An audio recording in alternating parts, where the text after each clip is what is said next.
The two pictures on the right and the left are pictures of the same thing. You see what I mean? On the left, we have lots of foods heavy in saturated fat and animal fat. And on the right, we have the result of those foods, clogged arteries. When you eat a diet high in saturated fat, and many American diets are very high in saturated fat, you get an increase of cholesterol in the bloodstream, and you get increased production of amyloid plaques in the brain. The higher the cholesterol, and it gets kind of technical as the cholesterol contributes to the lipid rafts on the membranes of the brain where the transmembrane proteins go through, like the amyloid precursor protein, and it creates more amyloid plaque. Good idea to keep your cholesterol lower anyway for heart disease and stroke risk. Arterial blockage is very common. You've probably heard of some people who have carotid artery blockage in their carotid arteries. Sometimes 70 or 80% occluded. This means that very little blood can get up to the brain. If you eat a diet lower in saturated fat, you actually can start reducing the blockage in your arteries. And later in the conference, Dr. Esselstyn will come and tell you about how to reverse this clogging in the arteries, and I'll tell you about it here too. Vascular dementia, which I've mentioned, is really the accumulation of tiny strokes. So first, you eat a lot of saturated fat, and then you get a lot of plaque built up on your arteries. And then a little bit of the plaque breaks away and plugs a tiny arteriole or a capillary. And the branch of brain cells that feeds dies off. And then it happens again and again and again. Tiny little strokes happening all over the brain, eating up your memories, eating up who you are. This is not necessary, and this is reversible. So to keep blood cholesterols low, reduce the saturated fat in the diet, which is usually animal fat. These are the foods that you can eat all you want of without risking your arterial health, your brain health, heart attacks, or strokes. Of course, heart attacks and strokes, each of which I've written a book on, also depend upon you building up plaque in your arteries first before you can have the heart attack or the stroke. So why not tone down arterial plaque with a low saturated fat that looks delicious? I'm going to talk just for a couple of slides about oxidized cholesterol, known as oxysterols. Those sharp little crystals up there are what happen when you have too much cholesterol in your blood, and it crystallizes and is oxidized. Now, we know that cholesterol itself only contributes to the cholesterol, dietary cholesterol only contributes to blood cholesterol a little bit. Perhaps 10% to 15% of blood cholesterol levels are due to dietary cholesterol. However, when you cook an egg, which is very high in cholesterol, then you get oxidized cholesterol. This oxidized cholesterol, it goes into your digestion, is built into chylomicrons, which are fat transporters for dietary fat, much like LDL or fat transporters for liver fat. These chylomicrons circulate the oxidized cholesterol throughout your body, 45 times more oxysterols in arterial plaque than in a healthy artery. And the problem is that they can cause, with those sharp crystals, the plaque that sits there year after year. People are 40 years old with clogged arteries, 50 years old with clogged arteries, then they have a shrimp omelet. Shrimp is very high in cholesterol, so is the eggs.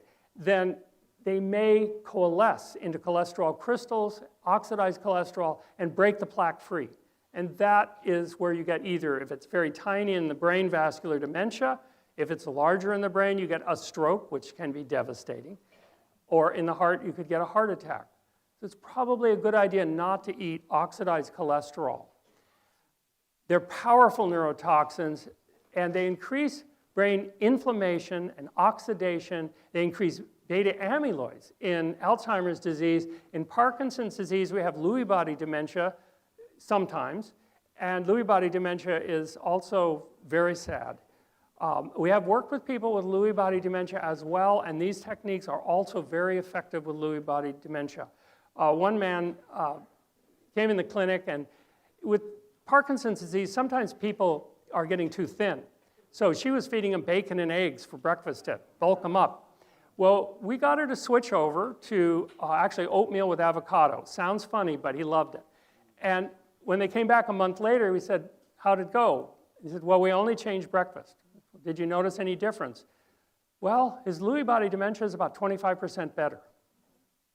One meal, 1 month. What if he did all 3? You can do that. I hope he's doing that now too. So where we get oxidized cholesterol is if we're eating too much saturated fat and our blood cholesterol is raised, that cholesterol will oxidize. It then can enter, now cholesterol can't enter the brain, but oxidized cholesterol can. When it enters, it creates a wave of inflammation and damage to the brain. This is really not a good idea. So cooked animal foods have the oxidized cholesterol already. In our bodies, the oxidative breakdown of cholesterol creates these oxysterols that are so damaging. So basically, we don't want to eat cooked cholesterol. Actually, cholesterol is not required for human beings at all. Do you know how many molecules of cholesterol we make in our bodies?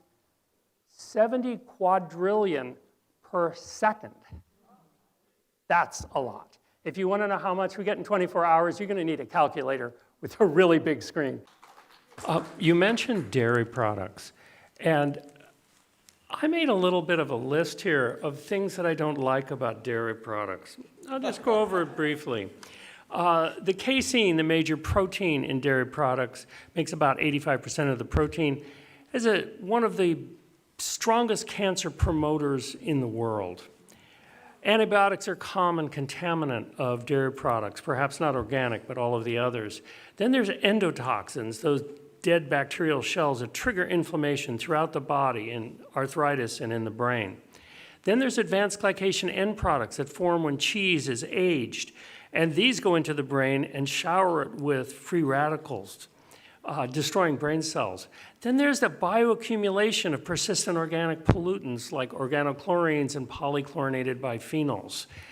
Then there's the thing about mucus. The beta-casomorphin 7, an addictive chemical in dairy products, creates more mucus. It actually creates more mucus cells, and they produce more and thicker mucus. As any of us know who don't eat dairy, if we're ever exposed to it, it creates this real gunky stuff.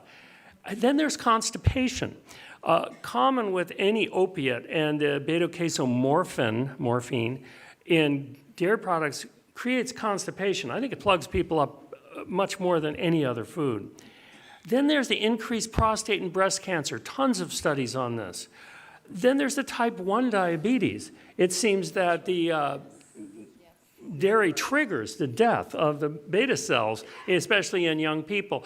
There's also the fact that autism often reacts to the withdrawal of dairy. About 50% of autistic kids improve their behavior dramatically when dairy is removed.